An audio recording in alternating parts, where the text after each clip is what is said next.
Andrew Jackson نے یہ کیا کہ ساری امریکن گورنمنٹ کے جو ایسٹس تھے اس بینک سے نکال کے اسٹیٹ بینکس میں یعنی سرکاری بینکوں میں وہ جمع کروا دی. اس زمانے میں چونکہ سکے تھے, سونے کے اشرفیاں نکال لیں اپنی طرف رکھ لیں. یہ بینک کولیپس ہونے لگا. ان لوگوں نے فوراً مدد کے لیے بینک آف انگلینڈ کی طرف, یعنی اس بینکر نے بینک آف انگلینڈ کی طرف میسج بھیجا, اور بینک آف انگلینڈ نے امریکن گورنمنٹ کے تمام ایسٹس ایکنالج کرنا بند کر دیے. یعنی ان کی ٹریجری بانڈز, ان کے بلز, ان کے ایسٹس, ان کے نوٹس, ان کے پرومسری نوٹس, ان کے کرنسی سب ایکسیپٹ کرنا بند کر دی. امریکہ میں ایک کولیپس ہو گیا, اکنامک کولیپس آ گیا. 1837 کریش آف 1837 کہلاتا ہے وہ. یعنی that is how they manage the crash in America, simply by not accepting the promissory notes and bills and bonds of the American government. Bank of England چونکہ راسچائلڈز تھے اور یہی راسچائلڈ کا فرنٹ بینک تھا یہاں پہ. اینڈریو جیکسن اس کھیل کو سمجھ گیا تھا, لیکن اس کو سزا انہوں نے اس طرح دی کہ امریکن اکانومی کو انہوں نے کریش کرا دیا. یہی تقریباً کھیل انہوں نے 20 سال کے بعد 1857 میں دوبارہ ریپیٹ کیا. Great panic, a great panic of 1857. This is exactly, کہنے کا مقصد یہ ہے کہ جب ایک چھوٹی فیملی پورے ملک کی منی سپلائی کنٹرول کر رہی ہو تو آپ پیسہ بھیج کے اور پیسہ وڈرا کر کے اس پورے ملک کی اکانومی کو تباہ و برباد کر سکتے ہیں. دیکھیے ہمارے دین کا ایک فنڈامنٹل ایلیمنٹ ہے کہ پیسے کو چند ہاتھوں میں نہ جمع ہونے دو. پیسے کو جمع کر کے مت رکھو, اس کو سرکولیٹ کرو, اس کو خرچ کرو, اس کو تقسیم کرو, اور پیسوں کے ڈھیر نہ لگاؤ, اس کو اللہ کی راہ میں دو. اگر تم, ہمارے ہاں ایک عجیب بات دیکھیے, انکم ٹیکس نہیں ہے دین میں, ہمارے ہاں سیونگز ٹیکس ہے. انکم ٹیکس کہاں سے آیا وہ بھی آپ کو بتائیں گے بھی. ہمارے ہاں اگر مال جمع کر کے رکھو تو اس پہ ٹیکس ہے, مال خرچ کرنے پہ ٹیکس نہیں ہے. یہ ایگزیکٹ اپوزٹ ہے ان کا سسٹم. آپ کو ہم بتائیں گے یہ کہاں سے نکلا ہے. یہ اتنا بڑا شیطانی ہے. بہت خوش ہوں گے کہ اگر ہم کہا جائے کہ آپ کو ہم یہی تو بتانا چاہ رہے ہیں کہ انسانیت آزاد ہو جائے گی اس ظلم سے جو ان مغضوب علیہ لعنتی قوم نے جو انسانیت کے اوپر نافذ کر دیا. آپ کو ہم بتانا یہ چاہ رہے تھے کہ دس واز دی اسٹیجز, جس طرح آہستہ آہستہ انہوں نے جنگیں برپا کی, اپنے بینکنگ انٹرسٹ قائم کیے یورپ میں اور امریکہ میں. پورے یورپ میں کوئی ایسی جگہ نہیں تھی, کوئی ایسا بینک نہیں تھا جن میں ان یہودیوں کے ایسٹس نہ ہوں. فیڈرل ریزرو بینک, آپ حیران ہوں گے یہ بات سن کے, کہنے کو امریکن بینک ہے, جو ہم نے کہا امریکن یہودی اس کو کنٹرول کرتے ہیں. Federal Reserve Bank is indirectly controlled by Rothschilds from Bank of England. یعنی یہ ایک عجیب و غریب بات ہے. 53% شیئرز فیڈرل ریزرو کے راسچائلڈز کے پاس ہے. اور بینک آف انگلینڈ 1946 میں نیشنلائز کیا تھا برٹش گورنمنٹ نے, لیکن آن پیپر نیشنلائزیشنز تھی. اس کے سارے ایسٹ, ساری پالیسیز, حتیٰ کہ آج بھی بینک آف انگلینڈ کے جو گولڈ ڈپازٹس ہیں وہ راسچائلڈز کے پاس ہی ہیں. اونرشپ راسچائلڈز کے پاس ہے. سونا یہ اپنے ہاتھ سے نہیں جانے دیتے. فیڈرل ریزرو کا سونا بھی انہی کے پاس رکھا ہوا ہے. سونے کے ذخائر ان کے ہیں.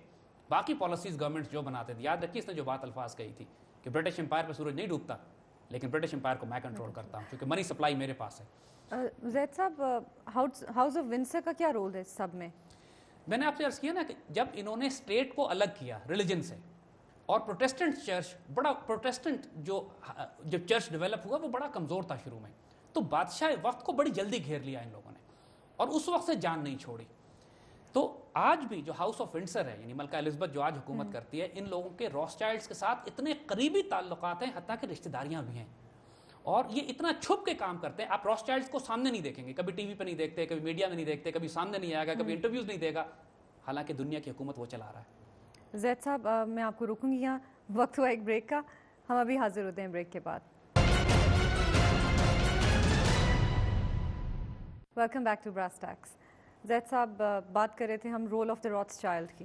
جی دیکھیے ہنا, ہم نے آپ سے یہ بات کہی تھی کہ ہم آہستہ جائیں گے کیونکہ ان کانسیپٹس کو سمجھنے کی ضرورت ہے. ہم نے کئی پروگرام آگے ابھی اس پہ کرنے ہیں, سو وی آر ناٹ ان ہری. لیکن جو بات ہم بتانا چاہ رہے ہیں آپ کو بار بار, راسچائلڈز کا ہم کیوں اتنا ذکر کر رہے ہیں, کیونکہ راسچائلڈز کا بہت رول آگے بھی آئے گا, اور آج کی دنیا میں بھی اس خاندان کا رول ہے. زید صاحب, یہ پولیٹیکل انفلوئنس بھی ہے ان کا یا صرف کیپٹلسٹ؟ جی میں آپ کو یہی تو بتانا چاہ رہا ہوں. دیکھیے 1905 میں رشیا میں ایک کتاب چھپتی ہے, اس کو Protocols of the Learned Elders of Zion کہتے ہیں. یہ ایک خفیہ ڈاکومنٹ تھا جو کہ یہودیوں کی انٹرنیشنل جوئش کانگریس سے چوری کیا گیا اور اس کو چھاپ دیا گیا. اور 100 سال ہو گئے ہیں, یہودی پوری دنیا میں پاگل ہوئے ہوئے ہیں یہ ثابت کرنے کے لیے کہ یہ کتاب جھوٹی ہے, ہمارا اس سے کوئی واسطہ تعلق نہیں ہے. اور یہ پروٹوکولز ایک گیم پلان تھا, جو ایکچوئل ڈاکومنٹ تھا, جس کی بنیاد پہ زائنسٹ نے پوری دنیا میں اپنی حکومت قائم کرنی تھی, اسرائیل بنانا تھا, فائنینشیل سسٹمز کنٹرول کرنے تھے, گیم پلان بنانا تھا, دنیا کی قوموں کو تباہ کرنا تھا, قوموں کو غلام بنانا تھا. اس میں ایک ایک سٹیپ لکھا ہوا ہے انہوں نے کہ کس طریقے سے ہم نے اس دنیا پر قبضہ کرنا ہے. یہ کتاب لکھنے والوں میں جو ٹیم تھی اس میں راسچائلڈز کا بہت بڑا رول تھا.